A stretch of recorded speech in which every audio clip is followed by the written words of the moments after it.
Start हो गया। मंगल मूर्ति सतगुरु मिलवै सर्वाधार, मंगलमय मंगल करने बिनवो बारंबार। ज्ञान उदधियरो ज्ञान घन सतगुरु शंकर रूप, नमो नमो बहुबारही सकल सुपूजन भो। डियर स्टूडेंट, आज हम लोग साइंस के अंतर्गत बायोलॉजी का अध्ययन करेंगे। ठीक है, बायोलॉजी कहने का मतलब बायोलॉजी एक ग्रीक शब्द है। ठीक है, बायोस जोड़ लोगस उससे बना होता है। बायोलॉजी क्या है? जीव विज्ञान इसे कहते हैं। ठीक है, जीव विज्ञान बायोलॉजी। बायो का सामान्य अर्थ क्या होता है? बायो का सामान्य अर्थ क्या होता है? लाइफ यानी जीवन। बायो का सामान्य अर्थ क्या होता है? बायो मीन्स लाइफ, जीवन। लॉजी लोगस। ठीक है, इसका अर्थ क्या होता है? टू स्टडी मतलब अध्ययन करना। तो बायोलॉजी का सामान्य अर्थ क्या हो जाएगा? जीवों का अध्ययन करना यानी जीवन विज्ञान। जब जीवों का अध्ययन करेंगे क्या हो जाएगा? उसको बायोलॉजी कहेंगे। ठीक है, बायस जोड़ लोगस, बायो और लॉजी का अर्थ होता है अध्ययन करना। ठीक है, तो बायोलॉजी क्या कहते हैं? जीवधारियों के अध्ययन को क्या कहते हैं? बायोलॉजी कहते हैं। अब बायोलॉजी को जीवधारी अब है, बात आ जाता है जीवधारी का। तो जीवधारी कितने प्रकार के होते हैं? दो प्रकार के हो जाएंगे बेसिकली। एक प्लांट, एक पौधा जगत आ जाएगा, पादप वर्ग आ जाएगा। दूसरा क्या आ जाएगा? जंतु वर्ग आ जाएगा। पादप वर्ग और दूसरा जंतु वर्ग। तो पादप वर्ग क्या होता है? जहां पे पेड़ पौधों का अध्ययन करते हैं। क्या करते हैं? जहां पे पेड़ पौधों का अध्ययन करते हैं, जहां पर पेड़ पौधों का अध्ययन करते हैं उसको बॉटनी कह देते हैं। ठीक है, बॉटनी के अंतर्गत क्या अध्ययन करते हैं? पेड़ पौधों का अध्ययन करते हैं। और जूलॉजी के अध्ययन के अंतर्गत क्या अध्ययन हम लोग करते हैं? जीव जंतु, कीड़े मकोड़े, बैक्टीरिया, वायरस, कोरोना वायरस सब लेकर के अध्ययन जो करेंगे वो कहां पर करेंगे? जूलॉजी के अंदर करेंगे। यानी जंतु विज्ञान के अंदर एक पादप विज्ञान, दूसरा जंतु विज्ञान। पादप विज्ञान में पेड़ पौधे के अध्ययन को क्या कहते हैं? प्लांट बायोलॉजी करते हैं। ठीक है, यानी बॉटनी करते हैं।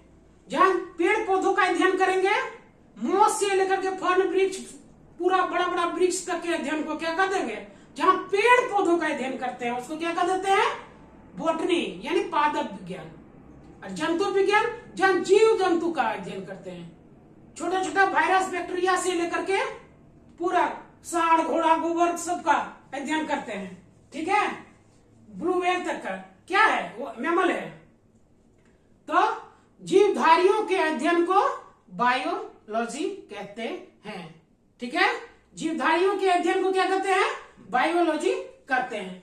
तो बायोलॉजी का कहते हैं फादर कौन कहता है? कहलाता है। तो बायोलॉजी का भी फादर कहलाता है कौन? अरस्तु को। जीव विज्ञान के जनक, अर्थात कहने का मतलब जीव विज्ञान का बाप। गांव के भाषा में साधारण लोग कहते हैं बाप, गाली भी देते तेरा बाप को देख लेंगे। तो जंतु विज्ञान को इसका बाप कौन कहलाता है? अरस्तु कहलाता है। ठीक है, नोट डाउन करेंगे। जंतु विज्ञान के जनक अरस्तु को कहते हैं। जंतु विज्ञान के जनक अरस्तु को कहते हैं। ठीक है, अरस्तु को जंतु विज्ञान का भी जनक कहते हैं और जीव विज्ञान का भी कहते हैं। दोनों को कहते हैं अरस्तु को। ठीक है, यानी जंतु विज्ञान के भी जनक को यानी जूलॉजी के जनक अरस्तु और किसके? यानी जीव के अंदर प्लांट एलिमेंट दोनों आ गए, उसको क्या करते हैं, अरस्तु दोनों करते हैं, ठीक है। और बॉटनी यानी पादप विज्ञान, पादप विज्ञान के जनक किसको कहते हैं, थियोफ्रेस्टस को। पादप विज्ञान के जनक थियोफ्रेस्टस, थियोफ्रेस्टस को क्या कहते हैं, पादप विज्ञान का जनक कहते हैं।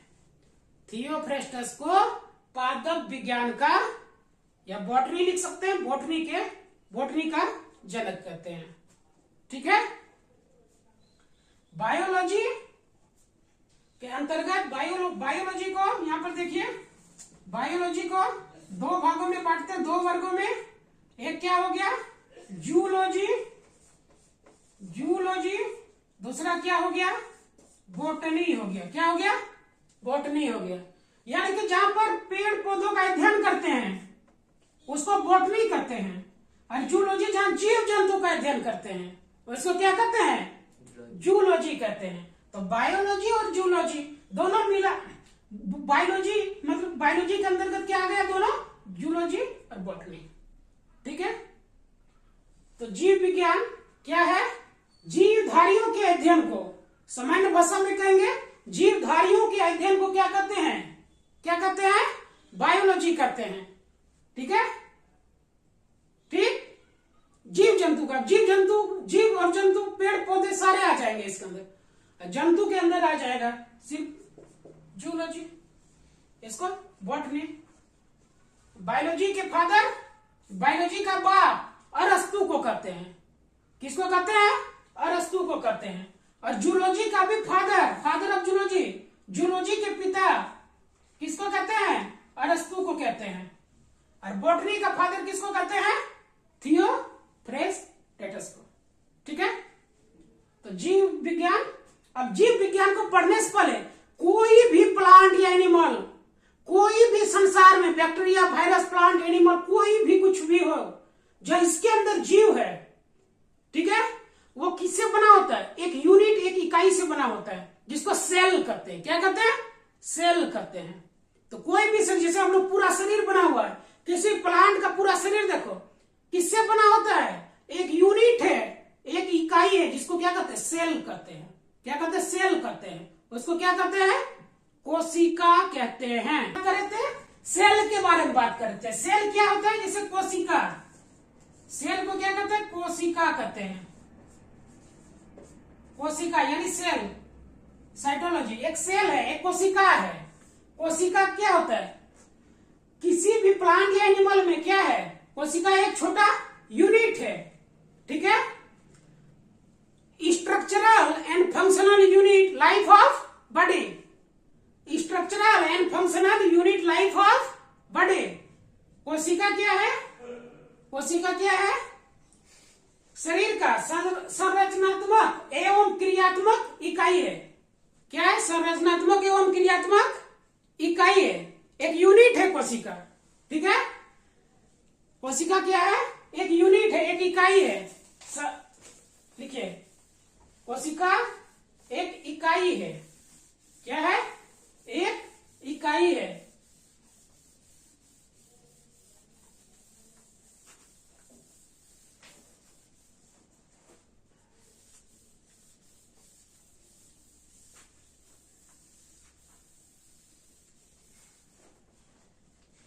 ठीक,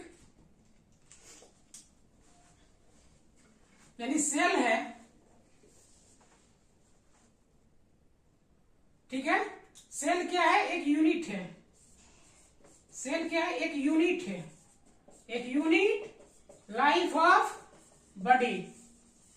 शरीर का एक क्या है, एक यूनिट लाइफ ऑफ बॉडी, जिसका क्या है, जिसका स्ट्रक्चर क्या है, उसका कुछ न कुछ संरचना है और कुछ स्ट्रक्चरल एंड फंक्शनल, स्ट्रक्चर और फंक्शन दोनों होते हैं। कुछ न कुछ उसका क्या है, आकार है और उसका कुछ न कुछ कार्य है, ठीक है। उसको कोशिका कहते हैं। अब जैसे मान लीजिए कि आप क्या करेंगे, आप सोचिए कि बिल्डिंग बनता है, कोई घर बनता है, तो जैसे एक ईंट होता है, ठीक है। एक ईंट जब होता है तो ईंट से क्या करते हैं हम लोग, घर महल बनाते हैं। सेम और क्या करेंगे, एक ईंट, बहुत सारा ईंट होगा, क्या होगा, ईंट होगा, बहुत सारा ईंट, छोटा छोटा ईंट बनता है, बहुत सारा ईंट है। इस ईंट को जोड़ करके क्या करते हैं, गरम मसाला देते हैं, कुछ भी होता है, या मसाला डाल के एक बिल्डिंग बनाते हैं। एक छोटा ईंट है, अब बहुत, ठीक है, एक ईंट आ गया, और ईंट से क्या बनेगा, बहुत सारे ईंट को बना लगा देंगे, बहुत सारे ईंट को जोड़ दिए, तो बहुत सारे ईंट से क्या हो जाएगा, मेरा दीवार बन जाएगा, एक वॉल बन जाता है, ठीक है। एक दीवार, इससे क्या हो जाएगा, दीवार का निर्माण हो जाएगा, दीवार का निर्माण हो जाएगा। ईंट है, यहां पर देखिए, जैसे ईंट है, ईंट से क्या बन जाएगा, बहुत सारे ईंट को जोड़ करके दीवार बन जाता है, और बहुत सारे दीवार यदि चारों ओर से बना देते हैं, एक कमरा बन जाता है, एक रूम बन जाता है, और जब वो पूरा रूम बन जाता है, पूरा घर कहते हैं महल बन गया, ढेर सारा रूम बना देते हैं। तो क्या है, उसी प्रकार कोशिका के एक यूनिट है, बहुत सारे कोशिका मिलकर यानी दीवार बना दिया, ठीक है, उसको कहते हैं उत्तक, टिश्यू, क्या कहते हैं इसको, टिश्यू कहते हैं, TISS, उत्तक हिंदी में नाम होता है। अब बहुत सारा उत्तक बन के क्या एक अंग बना दिया, जैसे खोपड़ी है, हाथ है, पैर है, मसल से बहुत सारे हैं, ठीक है, अंग बना दिया, और बहुत सारा अंग मिलकर पूरा बॉडी का निर्माण हो जाता है, उसको क्या कहते हैं, शरीर कहते हैं, ठीक है। तो ये पूरा शरीर किससे बना हुआ है, कोशिकाओं से बने हुआ है। तो कोशिकाओं के समूह को उत्तक कहते हैं, लिखिए, कोशिकाओं के समूह को उत्तक कहते हैं। उत्तक क्या होता है, कोशिकाओं के समूह को उत्तक कहते हैं, कोशिकाओं के समूह को उत्तक कहते हैं।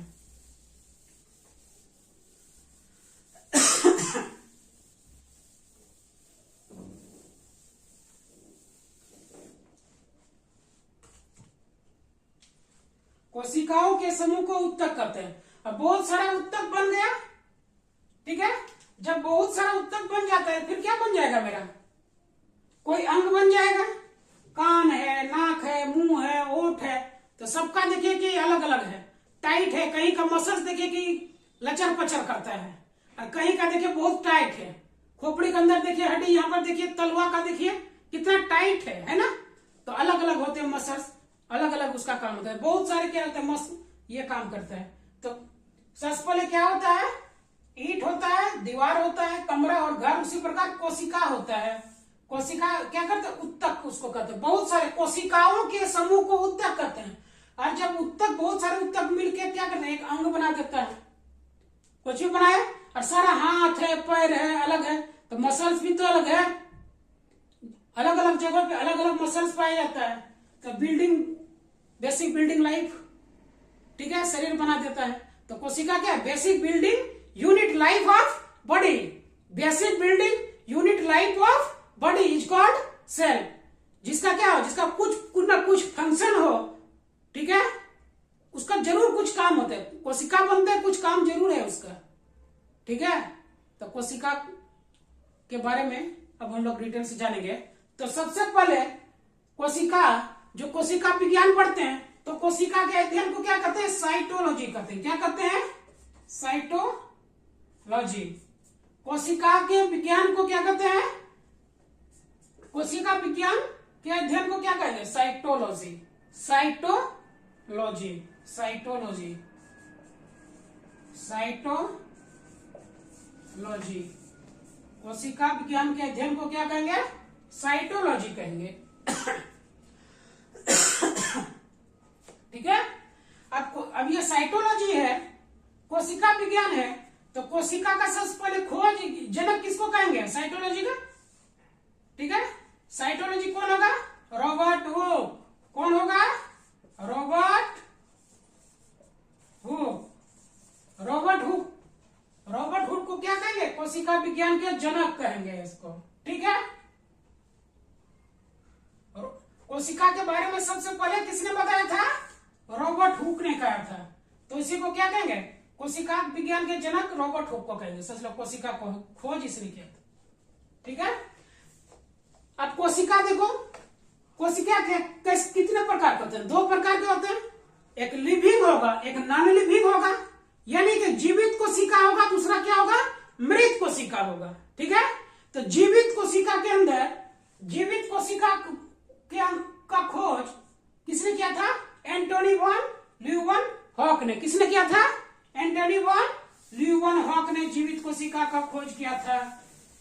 ठीक है, देखो Antony von Leeuwenhoek, Antony von Leeuwenhoek ने जीवित कोशिका का खोज किया था। ठीक है, यानी लिविंग सेल के अंदर कोई जिंदा कोशिका को देखा है इसने। ठीक है, अब थ्योरी किसने दिया, सेल थ्योरी।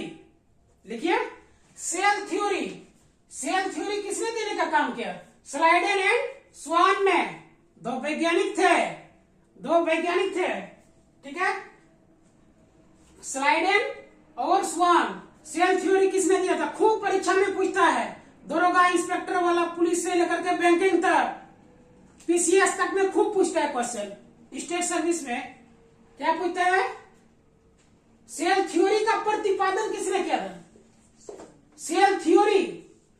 ठीक है, कोशिका का सिद्धांत किसने दिया था, स्लाइडेन एंड स्वान ने। किसने दिया था, स्लाइडेन एंड स्वान ने दिया था कोशिका। ठीक है, लेकिन पूछेगा जीवित कोशिका को सबसे पहले किसने देखा, ये जीवित कोशिका सबसे पहले एंटोनी वॉन ल्यूवेनहॉक ने देखा था। और कहेगा कोशिका विज्ञान के जनक किसको कहते हैं, रॉबर्ट हुक साहब। ठीक है, तीनों में फर्क है। थ्योरी स्लाइडेन एंड स्वान ने दिया, लिविंग सेल के अंदर एंटोनी वॉन ल्यूवेनहॉक ने देखा, और इसका बाप यानी साइटोलॉजी जनक। ठीक है, अब आता है कि कोशिका अलग अलग प्रकार के होते हैं। तो सबसे पहले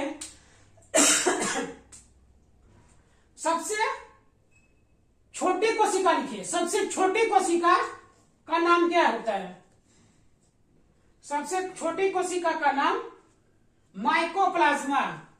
सबसे छोटी कोशिका का नाम, सबसे छोटी कोशिका कौन सी होती है, तो माइकोप्लाज्मा। माइकोप्लाज्मा क्या होती है, सबसे छोटी कोशिका होती है। लिखिए,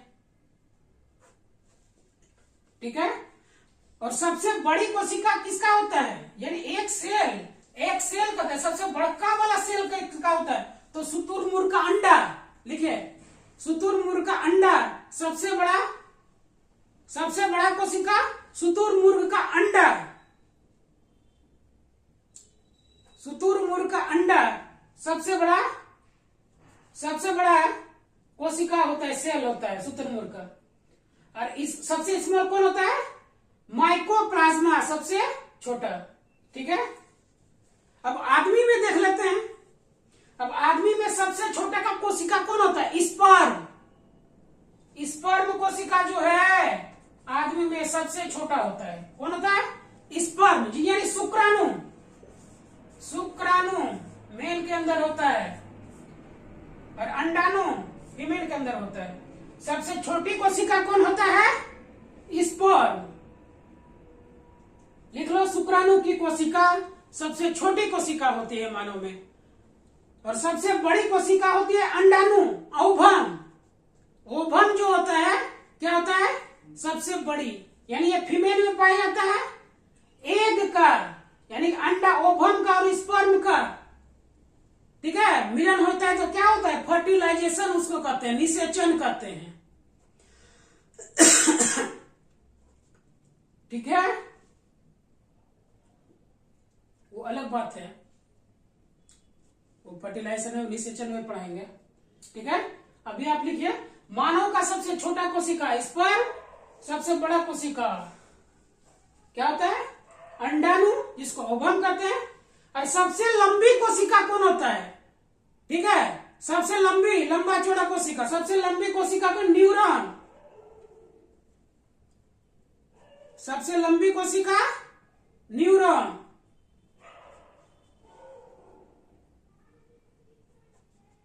लंबा मतलब बांस गाछ जैसे नहीं होता है, गाछ में बांस का पौधा जैसे होता है, उसको तो हर्ब के अंदर रखे गए हैं, लेकिन वो कहते हैं बांस का पेड़ कितना लंबा, तो लंबा का अर्थ होता है बांस जैसे लंबा होता है।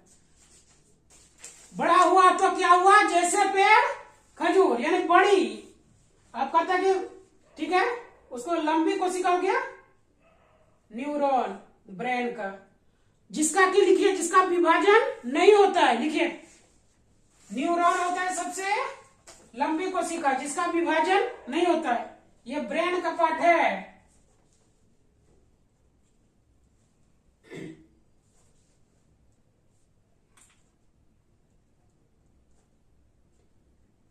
और सबसे बड़ी, ठीक है, ये ब्रेन होता है जिसका विभाजन नहीं, तो लंबी कोशिका हो गया न्यूरॉन। और तेज विभाजन कहां पर, इसका विभाजन सबसे ज्यादा कोशिका तेज विभाजन क्या होता है? Cell, liver cell. Liver cell, liver की कोशिका में तेज विभाजन होता है। लिवर की कोशिका में तेज विभाजन होता है, ठीक है, इसमें विभाजन नहीं होता है। एक बार बन गया तो बन गया, इसलिए कहे घर पे कोई आपका इंतजार कर रहा है। सुरक्षित चलें और सुरक्षित चलाएं, क्योंकि आप पर आश्रित कितने लोग हैं, माताएं हैं, बहनें हैं, बेटी बेटा सब है आपके ऊपर, वो इंतजार करता है। और आप गाड़ी स्पीड में 90-100 के पार करते हैं और इंजर्ड हो जाते हैं, ब्रेन में चोट लगता है, on the spot death. Why spot death? Death spot क्यों होता है? क्योंकि न्यूरॉन आपके ब्रेन के अंदर चोट पहुंचता है, और जब चोट पहुंचता है तो वहां का सेल दोबारा मरम्मत नहीं होता है। ब्लड निकला, हॉस्पिटल जाते जाते कहीं का तो काम तमाम हो जाता है। इसलिए हेलमेट पहने। तो देखिए सरकार कितना काम कर रही है आपके लिए, सुरक्षित चलाने के रहने के लिए, आपकी सुरक्षा के लिए सरकार कितना सारा काम करती है, बहुत सारा काम करती है। हेलमेट पहने, लेकिन आजकल के युवा हेलमेट नहीं पहनेगा, बाल बड़ा बड़ा रखेगा, एकदम लहरिया कट मारेगा, इधर से उधर घोई घाई गाड़ी घुमाते रह जाएगा। घर में मैया बापू वहां देख रहे हैं मेरा बेटा हॉस्पिटल में, कहीं का तो ऐसा नौबत आ जाता है, कोई पानी देने वाला तक नहीं होता है, रोंद के निकल जाता है। आप जितना चालाक बन रहे हैं, चतुर बन रहे हैं ना, हेलमेट नहीं पहन रहे हो, तो ऐसा भी कार चलाने वाला भी होता है, ठोक देता है, निकल जाता है आपसे आगे। यमुना एक्सप्रेस वे में बहुत ही हालत है, पहले होता था, अब तो खैर सीसीटीवी कैमरा लगा दिया गया, वहां भी 70-80 से ज्यादा आप नहीं चला देते हैं, ठीक है। तो सुरक्षित चलें, सुरक्षित चलाएं, अपनों का ख्याल रखें, अपने परिवार का ख्याल रखें। उसके लिए क्या कहता है, हेलमेट जरूर पहने, ये माथा जो है, नहीं तो फिर होता है नहीं आजकल। लेकिन मेरा बाल उड़ नहीं रहा है, फुरफुरिया बाल, इधर से फूकेगा, इधर से फूकेगा, लड़का रहे लड़की रहे, कोई भी बाइक में पीछे बैठेगा ऐसे करो, बाप रे 5 बार बाल, आओ जाओ देखो तमाशा, है ना। तो उससे बचना है, हेलमेट पहनना है। क्यों नहीं हो रहा है? न्यूरॉन पाया जाता है, ठीक है बाबू, इसका रिकवर नहीं होता है, विभाजन नहीं होता है, दोबारा सेल डिवीजन यहाँ पे नहीं होता है, जिसके कारण क्या हो जाता है, वो दोबारा चोट लगता है तो बनता नहीं है, चोट लगता है तो बनता नहीं है वहां से दोबारा। एक बार क्रैक कर गया तो फट गया था, दिमाग का नस चढ़ा के फट गया। वो सेल है, वो सेल क्या कहता है, क्रैक हो जाता है, टूट गया तो फिर बनेगा नहीं, बनेगा नहीं तो माथा में खून तो जम गया ना, वहां उसके अंदर ब्रेन के अंदर खून जम गया तो फिर क्या करे, वो गंदा पदार्थ बना, कहीं तो पागल हो जाते हैं, बुद्धि भ्रष्ट हो जाता है, इतने सारे डिपेंडेंसी है। तो थोड़ा लहरिया कट से बचिए, अपना का ख्याल रखिए, अपनों का ख्याल रखिए, परिवार का ख्याल रखिए, जरूर चलाएं, सुरक्षित चलाएं, लेकिन ठीक है। तो ये काम करता है कौन, न्यूरॉन। अब लिवर से, अब किसी को कहते हैं लिवर खराब हो गया, तो लिवर काट के भी दूसरे का लिवर लगा दिया जाता था, पहले बंदर का लिवर सेट कर दिया जाता था। आजकल तो मनुष्य का भी इधर उधर से सेटिंग ऐसा करता है केमिकल डाल के, या इसको कोई दिक्कत नहीं होता लिवर वाला में, लेकिन ब्रेन गया तो गया। सेम काम किडनी का है, इसको न्यूरॉन कहते हैं, उसको नेफ्रॉन कहते हैं। किडनी जो होता है उसको नेफ्रॉन, उसके अंदर एक कोशिका होता है, जालीदार रचना होता है, ठीक है। अब कोई किसी को जब मारता है, हाथ में मारा या पैर में मारा, पुलिस जब डंडा चलता है, या तो बच्चा लड़का है तो कुछ जो ज्यादा ताकतवर होता है तो मार देता, पटक देता है, उठा के पटकता है ना, कहता देखा तुम्हारा बेटा इतना मार दिया कि फुला दिया, यहाँ पे देखो कैसे लाल हो गया। अरे लाल तो लाल हुआ, थोड़ा देर बाद करिया भी हो जाता है, होता है। काला होने कारण क्या है, वहां का सेल डेड हो चुका है, जहां पे मारा, मुंह में मारा या पीठ में मारा, ये नोच दिया ऐसे करके हाथ में, ऐसे मर ऐसे नोच लेता है, बंदरवा की तरह नोचता है ना, तो नोचने का ये कारण क्या, वहां का मुंह कान क्या कर देता है, काला हो जाता है, सेल वहां का क्या हो जाता है, मर जाता है, डेड हो जाता है। फिर कुछ दिन बाद चलता है, रिसाइकल हो रहा है, वहां पर न्यू सेल बन रहा है, पुराना सेल हट रहा है, तो देखना कि पपड़ी बन जाता है। क्या बनता है, पपड़ी, नहीं कहता पपड़ी बन गया। जैसे गाछ वृक्ष में क्या होता है, हम लोग देखते हैं पेड़ पौधे में पपड़ी, बाहरी लेयर कितना टाइट सख्त होता है, क्यों कि भीतर में जो उसका जो है लेयर, उसका भी स्किन है, बाहरी स्किन जिसको छाल कहते हैं, ठीक है, बहुत मोटा होता है। हम लोगों के अंदर क्या है, स्किन ही है, इसको हटा दिया, देखो ब्लड निकलेगा, है ना। सेम वो पेड़ पौधे के अंदर होता है। क्या करता है ये स्किन, सुरक्षा प्रदान करता है। माथा के अंदर बाल है तो कुछ कारण है, नाक के अंदर आपका हेयर है तो कुछ कारण है। वो बहुत बड़का इंजीनियर बनेल है, कोई छोटा मोटा नहीं है। भगवान जी क्या है, बहुत बड़े इंजीनियर हैं। कहीं बाल बना दिया है, कहीं कान में, कहीं नाक में, कहीं मूछ दाढ़ी देता है, मेल में होता है, फीमेल, आजकल तो फीमेल में भी होने लगा है। इतना जो थ्रेडिंग करा रहा है, झाड़ा पोछा मार, झाड़ा पोछा, मूछ दाढ़ी निकालने का शौक अजीब रे बाबा। ब्यूटी पार्लर में क्या हो रहा है, मूछ दाढ़ी निकालने का ट्रेंड चल गया है, ठीक है। आजकल देखिए थ्रेडिंग नहीं कराए तो उसका भी निकल जाता है। अब छोटा छोटा होता है हेयर, इतना रगड़ होता है तो निकलेगा नहीं निकलेगा, ठीक है। तो नाक के अंदर जो डस्ट पार्टिकल है कुछ जाएगा, रेस्पिरेशन में, सांस में, हमारा फेफड़ा का कोशिका को दूषित नहीं करे, फेफड़ा कोशिका को दूषित नहीं करे, इसलिए नाक के अंदर बाल दिए गए हैं, है ना। तो सबका आंख के अंदर पलक डायरेक्ट घुस जाएगा, लेकिन जब आंख के करीब में कुछ आता है, छोटा मोटा कीड़ा मकोड़ा सब आता है, देखते होंगे, तो कैसे आंख झपकी मार देता है तुरंत, तो झपकी मारते यहीं पे फंसा देता है उसको भीतर में, और थोड़ा सीधे भीतर भी गया तो आंख के अंदर लिक्विड ऐसा लिया कि ऐसे ऐसे ऐसे करता है, थोड़ा भीतरी पिपनी के भीतर में रहता है, आईलिड के अंदर ही रह जाता है, आराम से फिर निकाल देते हैं। इसके अंदर भी कुछ कारण है, आपका दृष्टि गोचर जो है देख रहे हैं उसका भी फैक्टर है, ठीक है। तो जैसे हैं वैसे आप रहिए, ठीक है। तो आज हम लोग क्या अध्ययन किया, कोशिका के बारे में। कोशिका क्या होता है, बेसिक बिल्डिंग लाइफ बॉडी होता है, एक स्ट्रक्चर है, functional unit life of body है, उसका कुछ ना कुछ आकार है, कुछ ना कुछ कार्य है, ठीक है। स्पर्म सेल जैसे अभी बताइए यहाँ पर, स्पर्म सेल, स्पर्म सेल का क्या काम है, निषेचन की प्रक्रिया में, फर्टिलाइजेशन की प्रक्रिया में भाग लेना। ओवम सेल कहाँ है, इसका कहाँ पर काम करता है, ओवम सेल का काम क्या होता है, ये भी अंडा निकलता है फीमेल में और मेल में, स्पर्म होता है, दोनों का संयोजन होता है, फिर फर्टिलाइजेशन की क्रिया फिर होता है, ठीक है। बस फिर आज आप इतना ही पढ़िए, मिलते हैं अगले क्लास में, तब तक के लिए